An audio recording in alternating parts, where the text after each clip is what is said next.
to discuss the novel War and Peace. First, let's have a little information about it. War and Peace is a novel written by a Russian, Leo Tolstoy. It is first published in the year 1869. War and Peace is well known as being one of the longest novels ever written, though it is not the longest. It is actually the 17th longest novel ever written in Latin or Cyrillic-based alphabet. The standard Russian text of War and Peace is divided into 4 books and an epilogue of 2 parts. The novel can be generally classified as historical fiction.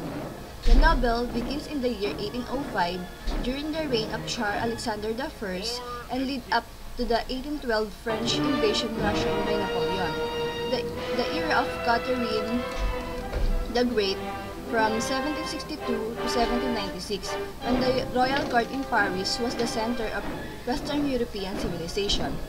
War and Peace tell the story of 5 aristocratic families: the Besukhovs, the Volkonsky, the Rostovs, the Kuragin, and the Drubetskoys.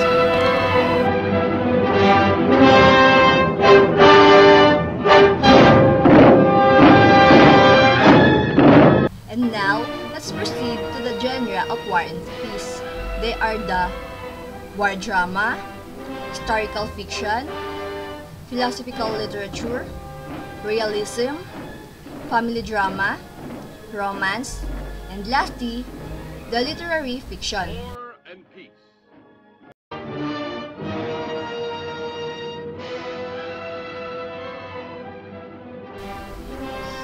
The setting of this novel, War and Peace, is happened in Russia between 1800s.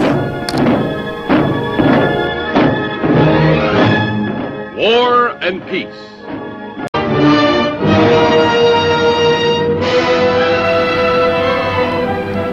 Let's now discuss the character in the novel. Actually, there are so many characters in the novel, that's why we are just discuss about the major character. First on it is Pierre Besukhov. Pierre Besukhov is the illegitimate son of Count Besukhov, a free-thinking, sometimes reckless man capable of decisive action and great display of willpower when circumstances demand it. Inherit Count Besukhov's fortune, later becomes a Freemason and plans to assassinate Napoleon, husband of Helen Kuragina, and after her death, of Natasha Rostova. Next one is Prince Andrei Nikolaevich Volkonsky. He is the son of Prince Nikolai Volkonsky, a brave soldier who became cynically in Napoleonic War, counterpart to Pierre, valued adjutant to Kutuzov in 1805, married to Lisa Volkonskaya, father of young Prince Nikolai Volkonsky, and afterwards engaged to Natasha Rostova. Next is Natasha Rostova. Initially a romantic young girl who evolved through trial and suffering an engagement with Prince Andrei, which is terminated by his death.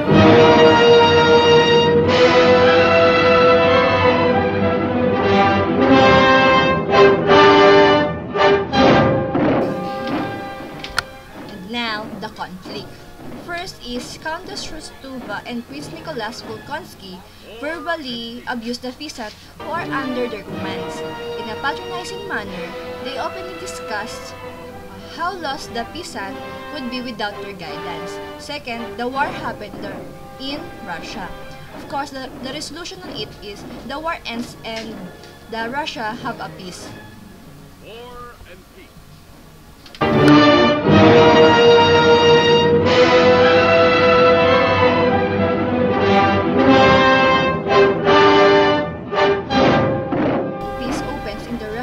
City of St. Petersburg in 1805, as Napoleon's conquest of Western Europe is just being to stir fears in Russia.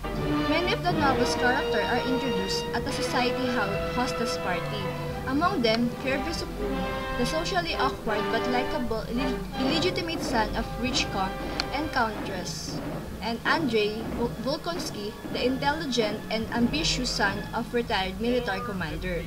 We also meet the sneaky and shallow Kuragin family, including the wily father Basil, the fortune hunter son Anatole, and the ravishing daughter Helen.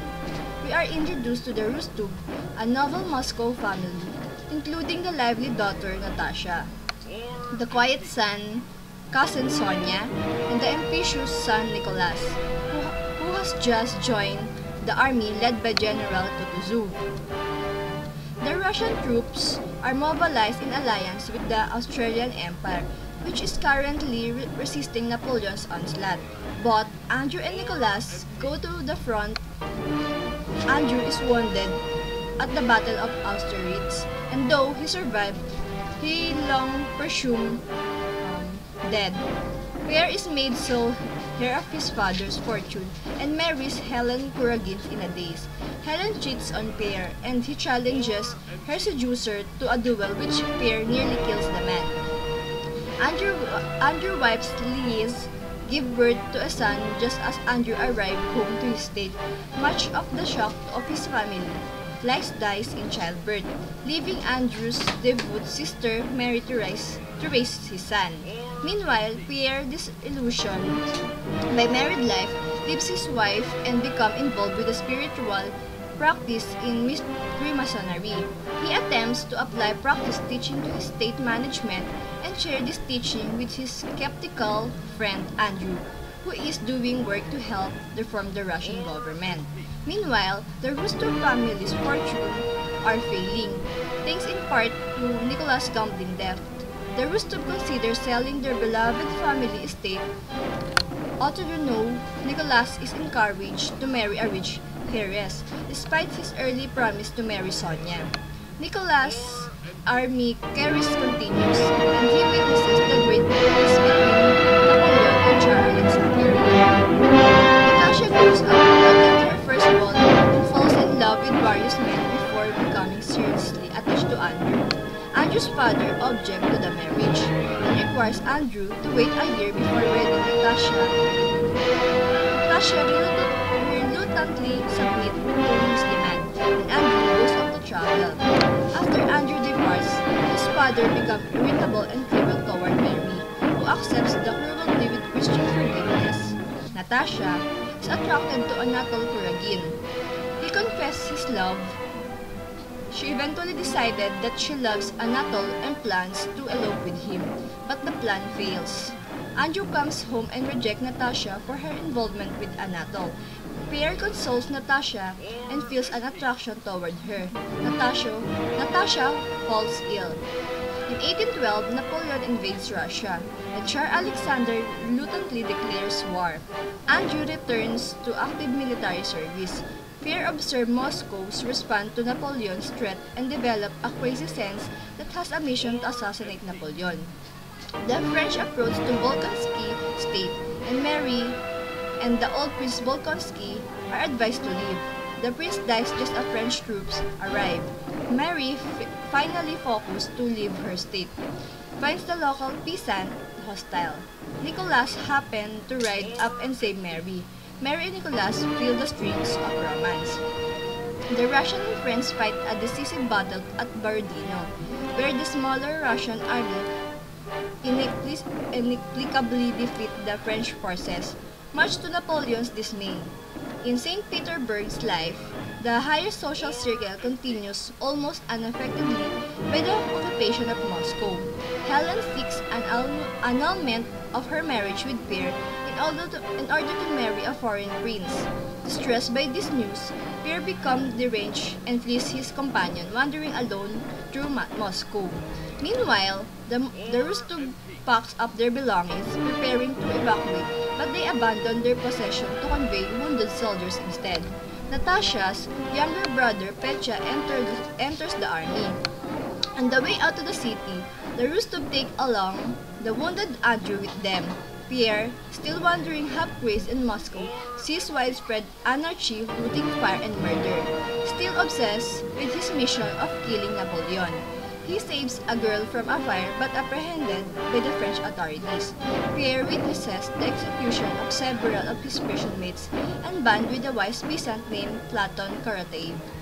Nicholas' aunt tries to arrange a marriage between Nicholas and Mary, but Nicholas resists, remembering his commitment to Sonia. Mary visits the Rostov to seize the wounded Andrew, and Natasha and Mary grows closer. Andrew forgives Natasha, declaring his love for her before he dies. General Kutuzov leads the Russian troops back toward Moscow, which the French have finally abandoned after their defeat in Borodino. The French force the Russian prisoner of war, including Pierre, to march with them. On the way, Platon fails ill and shot as a martyr. The Russians follow the retreating French and small partisan fighting ensues. Petra is shot and killed. Pierre, after being liberated from the French, falls ill from 3 months. After recovering, he realizes his love for Natasha, which she reciprocates. Pierre and Natasha are married in 1813 and eventually have 4 children. Natasha grows into a solid, trumpy Russian matron. Nicholas weds Mary, resolving his family financial problems. He also rebuilds Mary's family estates, which has been damaged in the war.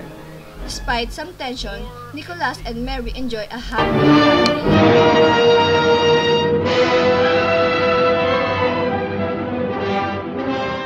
The themes are the irrationality of human motives, the search of the meaning of life, and the limit of leadership. Let's first discuss War and Peace.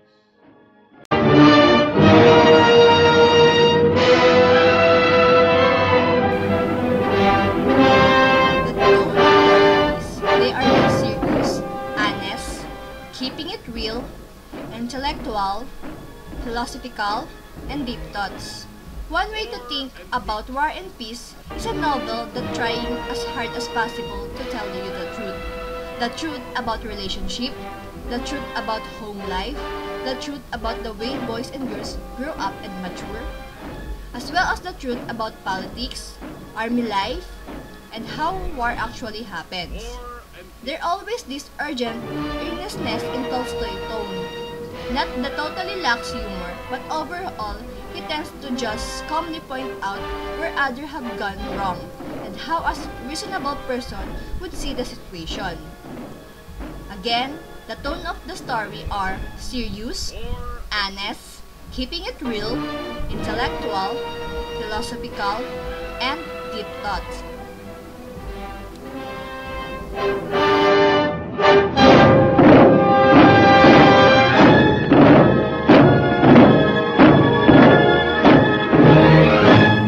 War and Peace. There are so many famous lines, quotes, stanzas in the novel War and Peace, but I only choose 4 of it. The first one is, everyone thinks of changing the world, but no one thinks of changing himself. Tolstoy wants to portray that some of the people wants to have a change in their surrounding or environment, but they don't know that the change they want must be start with themselves. Then, when you love someone, you love the person as they are, and not as you'd like them to be. It means that if you really love a person, you must love him or her by his attitude, personality, and characteristic, not because you love her because they do what you want. Then third, the most powerful warriors are patience and time. As one of the quotes said that time is gold.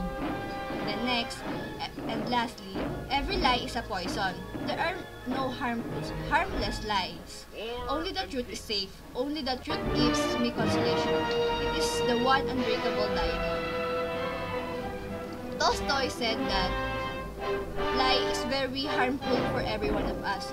There are no harmless lies, and only truth and only the truth are very safe for us and very and gives consolation. And he compared the truth to a diamond. It means that it is the most or one of the unbreakable diamonds. That is the story of War and Peace. Thank you for listening, viewers, and again, I am Mara Angelica M. Refraction.